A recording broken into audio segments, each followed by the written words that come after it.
Sa mahal ng gasolina ngayon, ewan ko na lang kung hindi ka mapa-electric car. Introducing our fully electric car na si Pony. You will be driving just like a normal car. May side mirror, hazard light, may headlight, the charging port. Fully electric car natin. Ito yung loob. So again, it's just like you will be driving a normal car. Meron tayong steering wheel dito. And we have here the panel gauge. So parang normal na vehicle na talaga siya. At meron tayo ditong headlight adjustments from 0 to 4. And also we have here eco mode and sports mode. Dito tayo sa tire pressure monitor. And also we have cruise control. Tapos andito yung hazard natin sa taas. And guys, and our signal light. We also have passing light. Yan, gaganyanin nyo lang guys, oh. Busina. So guys, as you can see, meron din siyang mist. Yan. Tapos wiper natin.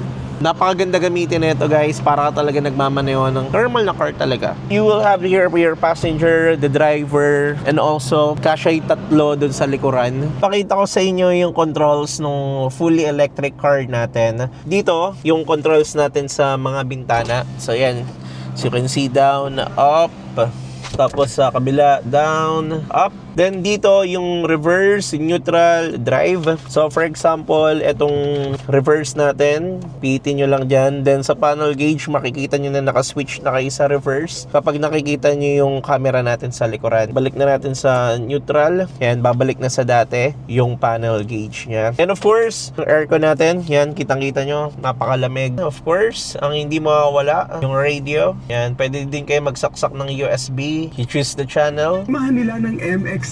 Kung may gamit kayo habang nagta-travel, tumbler mo, nagkape ka, tapos rear mirror and side mirror. Yan, kitang-kita guys. Check natin kung ilang pasahero yung pwedeng sumakay. Ako, tapos si Chester yung nagbe-video. Kasya pa 3 sa likuran. So guys, sa mga naghahanap at nahihirapan na dahil sa taas ng gasolina, you may consider this. At ang pinakamaganda dito is expressway legal na tong fully electric car natin. And LTO free registration tayo. So guys, don't hesitate. Contact us at Kayla's Bike Shop Marikina Bodega. Antayin namin yung pag-contact niyo sa amin.